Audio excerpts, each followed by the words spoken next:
Hey guys, Bryson here and welcome to my show. And today we're gonna look at Dwyane Wade and the worst money he's ever spent, and on top of that also the best money he's ever spent, and also review it and find out exactly how bad was it and how good was the best money he actually spent. By the way, Dwyane Wade is an NBA player that's worth around $120 million, okay? So let's find out. But before we get started, guys, if you guys are new here, make sure to like this video, and on top of that, also subscribe and the notification bell so you get notified every time I post a new video. And now, without further ado, let's see exactly how Dwyane Wade spends his millions of dollars and what he's bought and what he actually hasn't bought, okay? Let's see. I'm Dwyane Wade, and I'm going to tell you about the worst money I've ever spent and the best money I've ever spent. Let's start with my worst money. When I was in college and I knew I was going to enter the draft, I had my eyes on this blue Escalade. I seen someone driving it down the streets of Milwaukee, and I was like, I get some money, I'm going to give me one of those. So I think everyone that likes like in sports, like usually like all of them always want to start with like buying some cars, and that's like the biggest liability ever, you know? Like most of the times, like always like, oh, I want this car, or I want this or that, or like a watch or jewelry. Most of the time it's like that, you know? color was like electric blue, and I had 26-inch rims on it that were blue. I put spinners on it, and that was when the song, we riding spinners, they don't stop. So I just pull up to the light, roll my window down, turn the song up. I feel like music influences so much, you know, like you see like this fancy thing like on a movie or something like that. Oh, now I need that, you know, and then 2 years later, like that trend is done, and now you just look like the old guy with like the spinners on your car, you know what I mean? Early in my career, I didn't have a financial advisor. I didn't trust anybody, I didn't know anybody. So yeah, you know, I feel like a lot of people, when they come from nothing, usually, like, first of all, you don't really know anything about money, and you feel like everybody that wants to talk to you about money is usually just trying to take your money. So having a financial advisor, someone that shares the same interests as you, actually making you money, and they also make money by making you money, is always like a good investment, you know? At least now, by the way, like now in the league and also like in the NFL, like they require these things now more than ever. That's awesome. Kind of just doing it on my own, and I had this like plan. I'm like, okay, if I can save $1 million out of this 2-point-something million that I'm making, like, that'd be good. And wow, so 2-point-something million. So he's saving like what, like 50% of his income in a sense? That's not that bad. But in reality, you also think about taxes, right? So if he's like, you know, like making 2 million, taxes like what, like 40% of that? So in reality, he's saving like 1 million. He used to keep like $400,000, but if he's spending like 1-something million, he's not really saving that much at all. And I think I ended up saving none. Like I spent all of it. I went through it. My family had needs, but I regret. Oh my God, that is insane. Oh my God. So he's like, you know what? It's like, I know if you guys are new here, I reviewed a girl last time and she was like, you know what? I don't believe in budgets. I have like a mental budget. This is another mental budget that did not work out. And by the way, when it comes to family and NBA players and NFL players, usually, man, some family can become very like toxic, you know, because they expect so much from you. So you have to be very careful when it comes to that. Usually, like my rule is, I'll teach you how to make money. I usually won't give you any money. Regret not having someone early in my career to help teach me about all of this money. I went from making 200 some odd dollars in college to becoming a millionaire overnight. That's insane. That is insane. But then again, it's not really like overnight. It's more like it takes you like decades of work and like your skill and your craft to then actually get drafted. Because I think it's like, what is like the odds? Like 3% or 1% that people actually apply, actually get drafted. So it takes a lot of work. And I didn't know what to do with it. I was just sending my credit card to people like, hey, can I get that Bentley? I never really reached out to someone and said, hey, what do you think I should get this right now? Or you think I should purchase this house right now? I just kind of did it all on my own, and that is not smart, people. Oh my God, so Bentley, houses. You know, every time I hear like houses, like plural, I'm like, why?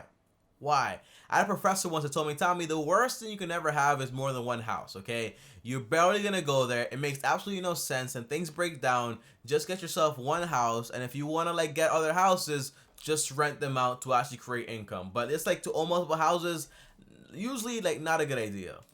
Have somebody that's smarter than you that can help you with your money. I wish I would have learned early on how to spend my money correctly. I would be a lot richer today. That is true, you know, like if you were, for example, like an NBA player, like you're very good at basketball, doesn't really mean you're good at money, you know what I mean? So just like me, you know, I'm really good at money. Does it mean I'm the best basketball player? The answer is yes, but that just happens to be so. But you know, I might not be the best singer, but in this case, I also am the best singer. But I'm a bad example. But most people out there are not as good as all things like as I am. Okay. By the way, I'm terrible. I'm terrible at singing, and also not the best at basketball. But don't tell anyone that. Well, I've lost money gambling. So I'm not a big gambler. I don't go to casinos. I'm not a big gambler, but I lost money gambling. You know what I mean? That sounds like a whole contradiction right there. You know what I mean? I stay away from gambling. I don't gamble with my friends. Like, let's make a bet. No, I don't do any gambling because that stuff, man, it can lead you down a hole. Next thing you know, you're like selling like your last boxer. You know, I don't want to do that. And gamble, but when you play sports, it's like a rite of passage that you have to play cards on the plane. It's kind of like a team thing. It's how we connect, how we bond. And I've lost a lot of money on the plane just trying to play with my teammates. It's been times where I wanted out. Yeah, man. You gotta be careful who you're around with, man, because next you know, you have like friends and like they're telling you like, hey, let's spend money on this, let's gamble, man. You gotta keep your circle tight, you know. Like certain things, like my friends know I'm just like not into. It's just like, oh, that's just Tommy, you know. But if you let it slide once, next you know you're gonna peer pressure, like you're like back in like 5th grade. Because like I was losing so much money, like my financial advisor called me and said, hey, is this something we need to talk about? Do you have a problem?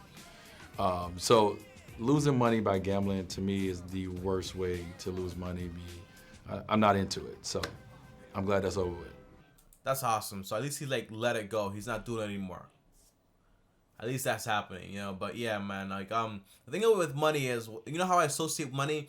I associate money with time. So every time I used to make like $8 an hour, I would be like, hey, if I spent this much money, I'm spending like an hour of my time that it took me to work for it, you know. So I always want to put my money to work, and that way it keeps multiplying and multiplying. But I don't gamble because although you might have some odds of winning, usually against you, if you lose it, like all that time is basically gone in a sense. As a parent, when it comes to birthdays, when it comes to Christmas, when it comes to holidays, you buy your kids all these presents. They don't play with none of them. Like my daughter, I buy her all these presents. She want to play with a box or a bag from the grocery store. I feel like this is so true. You know why, guys? Because I've noticed one thing, you know, when it comes to people that, you know, they usually come from nothing, they want to like have all these fantasies that they never had before as a kid, like give them to their children, and then in reality, their kids don't really care about it whatsoever. You know what I mean? So if you have kids and all of a sudden you have like extra money, like just use that money to like have activities with them, you know, like the things, they don't matter whatsoever, like the material stuff, they don't matter. Usually as a kid, like all I wanted was like one video game every single year, and that was about it. But as far as like, oh, I want this and that, like it's very rare, you know, very rare, unless your kid is very spoiled and you already got him used to that, you know. Very, very different though, very different. And it's like, why do we go all out and your kids just want to play with the simplest thing like shoestrings in a shoe? So I think we need to get smarter as parents and start buying them shoestrings and shoes. Oh my gosh, that's hilarious. That's hilarious. That's a good joke. So, yes, I've spent a lot of money on a lot of gifts that my kids have never used, but other families have because we passed them on. Oh, that's awesome. So at least he donates them after his kids don't use them and play with boxes and shoestrings. Now we're going to talk about best money. Well, best money I've ever spent was buying my mom her first home, buying my dad his first home that was paid for. Oh yeah, man. Like you know, I'll probably put that in the worst money category also, you know, because probably he's responsible for the upkeep of the house also, right? So the idea is, you know, when it comes to like having like a lot of money and buying your parents their first home, usually what I would do is I would buy them multiple homes, you know, and then rent them out and then give them the income. And that way you kind of have a stream of income that they have, and it's not reliant on you anymore. And that way, that money also makes you money. It's also an investment, but that way, that money provides for them also. It's kind of like killing two birds with one stone in a sense, you know? Just keep that in mind, though. I mean, as a kid, you have these dreams to, you know, especially growing up in the city, to make it out and to bring your family along and buy your mama this dream home and buy your dad, you know, a nice car or a nice home as well. And Yeah, I feel like, all this stuff, man, comes down to fantasy. It's all fantasy. Like, your kids never had this, your mom never had that, your dad never had that. So you want to be the person to, like, give them all these things that in reality is all consumerism and they don't really matter whatsoever. I was able to do that. And also for my kids, the best money I've spent on them has been able to give them the education that I didn't have. Put them in some of the best schools. Yo, man, education will and forever will be underrated. It's the only thing. One thing that always stuck with me was this. A professor told me the only thing they can't take away from you is your education. Like, once you have like that diploma, or once you have like that thing locked in your mind, like, you have that forever. No one can take it away from you, unless the state or like the college, like, we're gonna repeal that like diploma. I've seen it happen before, like, very, very strange though. But the idea is education is key. And if you notice, most people that become wealthy by having a business, most of their kids, they go to college because those people know, like, hey, I don't want you to do what I did because it's so risky and it takes so much work. I don't want you to have to go through that. I want you to just go to college, So that's another thing. Like, would you put your kids like through school, or would you actually just like have them do what you do? The answer is trick question. Have them explore and do whatever they want to do and become whoever they want to become. Unless that's like, you know how some kids are. So keep an eye on that. Keep an eye on that. To the point where my kids at a certain age, maybe about 10, they feel they're smarter than me. So that's the challenge that we have in our house when you pay for their education. But that's the best money I've spent because I've given them, the key to a different kind of knowledge that a lot of kids in the inner city when I was growing up, we just didn't have. That is so true, man. Like, I went to a public school for like 2 years here, and it is trash. It is trash. And I'll be honest, because I came like from private schools before that, like prior, and I thought like, hey, this private school sucks, man. And then I went to a public school like in this area, and it's like, it just sucks. But then again, it's because it's by zip code. If I go to another public school, another zip code, higher tax bracket, and it'll be actually better, so it's all by zones, but like where I live in the Bronx, it sucks. It sucks. It needs to get better. The best money I've ever spent or invested is the money that I did not spend. I think we all are in this world where we feel that we have to invest our money to make money. But sometimes the best money that you spend is the money that you do not spend. I bought a home that it was kind of like taking that money that would have been in the bank, I put it into something, I put it into property. And now when I go back to sell that home, you're able to either get the money you put in or you're able to get more because of, the appreciation value of the house. Yeah, that is true. Like, you put money into real estate, you get that back. And sometimes if it's like, for example, like a buyer's market, you might not actually be getting that. You know what I mean? You might actually be getting less. So the idea is, you want to get a proper return on your money by having, for example, rental property and getting income over and over again. As far as like not spending any money whatsoever, the idea is if you do that, inflation is catching up to you. So I guess that's another incentive the government uses to get you to also spend money and invest money. So also keep an eye on that and how the Fed plays games also, okay? The secret to financial wellness is to have a plan. I think for me, no plan, no game. By the way, there are no secrets whatsoever. Everything is out there. There are 1,000 books written about like personal finance. The big thing is like all the courses you probably see, like they're probably like not really needed that much, But all the information has been revealed over and over and over again. There are no secrets anymore. Sitting down quarterly with my financial advisor, every time it's about having a plan, right? Sitting down, she said, "What do you want?" And my answer back was, "I would love to live the same lifestyle that I live while playing an NBA when I'm not playing. How can I get to that point?" Yeah, man. The thing is, when it comes to, for example, like living a certain lifestyle, to then like you're not working, making that income anymore. It's very hard, because for example, if you're making $2 million, right, every single year, like he was at one point. Maybe he's making more now, most likely, right? But the idea is to like have your investments create that much income. It's gonna take like 20 million, and to actually make like 10% of that. So imagine that, So it takes some sacrifices, it takes some hard work, and it takes some very lucrative investments, and it also takes some risk sometimes, But the same exact lifestyle with the high spending quality, most likely, I don't know, man. It's very hard, very, very, very difficult. What do I have to do to maintain this level of lifestyle? And we had to sit down and come up with a plan. And that plan allows me to understand, like, okay, I got a budget, I can't spend over this, or if I go over, okay, I gotta make some money somewhere else, I gotta hustle. So yeah, you know, it sounds like a lot of sacrifices, you know, and that's what it is, man. So that's why you always want to like live below your means, you know. If you live below your means, for example, if you make 80K, you're only spending like 50K or like 40K. You keep investing, and eventually you can live that 80K life without having to worry about anything, you know. But it takes a lot of sacrifice and work and budgeting. Even for a guy that's making millions of dollars every single year, if he wants to live that lifestyle, he's gonna have to basically invest millions of dollars also, you know. So it's all sacrifices, you know, all sacrifices. I think for me is if you have a plan, then you know where you're going.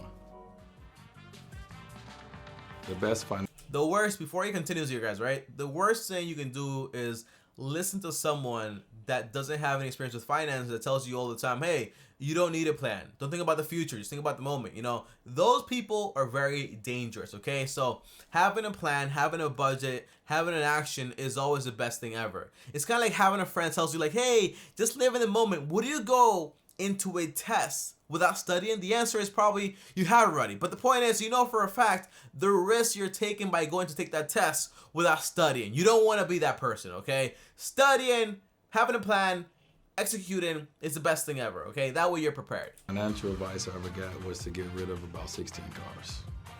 My financial advisor, Ginger, came in and said, okay, so that Maybach, the one that costs $6,000 a month.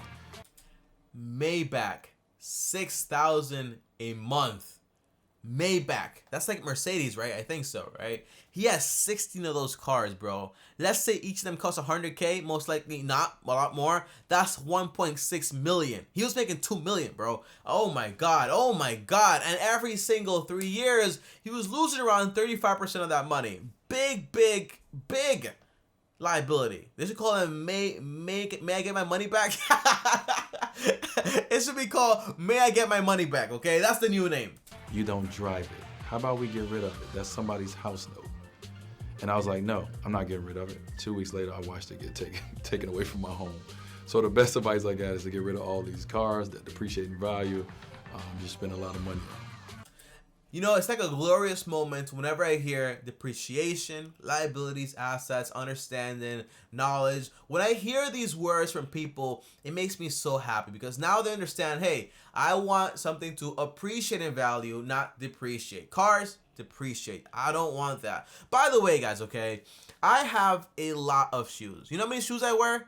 2 shoes. One to go to the gym and one to go out every now and then with my girlfriend to look kind of fancy, okay? If you have 10 cars, you know how many cars you're gonna drive? Probably like 1, okay? You don't really like, for example, I have like a whole bunch of like jeans in there. I only wear like sweatpants. You know, the point is you don't need all that stuff. You don't need it. I actually have 1 car now. I have a modest Audi Q8. That's awesome. I respect that.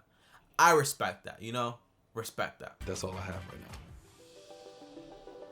Like, what are you gonna do with like a Lamborghini and Ferrari? Like, it's all about like, oh, look at these looks, man. Oh my god, it looks so fancy, right? And then it's costing you so much money, man. It doesn't make any sense. What's your money slogan? My slogan when it comes to money is a failure to plan is a plan to fail. So that's it.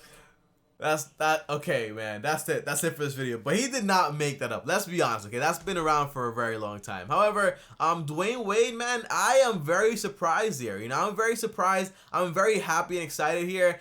I was disappointed with the beginning of it, like spending money on like things that don't matter. But the idea of him, like, you know, saving up money, investing money, having a personal financial advisor to help him with it, I respect that so much. Having 1 car as an NBA player, being at the prime of everything, I respect that so much, you know? So if he wants to live that lifestyle and he wants to invest, make sacrifices right now, I respect that so much. So overall, guys, what do I think? I think the car is bad. The houses for his parents, probably bad. But then again, now he probably has investments to pay for those also. So I kind of get it, you know? So overall, I'll probably give Dwyane Wade a solid 7.8 or so, okay? Solid 7.8 or so. I just didn't feel like, you know, like buying the houses, buying the cars. And, you know, right now, he's like trying to maintain his lifestyle, but then again, I'm not sure about the lifestyle, you know? So 7.8 right now, but he could easily be an 8.3. So there you go, guys. Comment down below and let me know exactly what do you guys think. And as always, if you enjoyed this video right here, well, like this video. On top of that, also subscribe to the channel, hit the bell to get notified. And on top of that, follow me on Instagram at Bryson. And before I go, if you want to watch another video on how an NFL player spent $1 million, well, watch that video right here. Click my face right here to also subscribe to the channel now. I'll see you guys tomorrow. Thanks for watching. And as always, peace.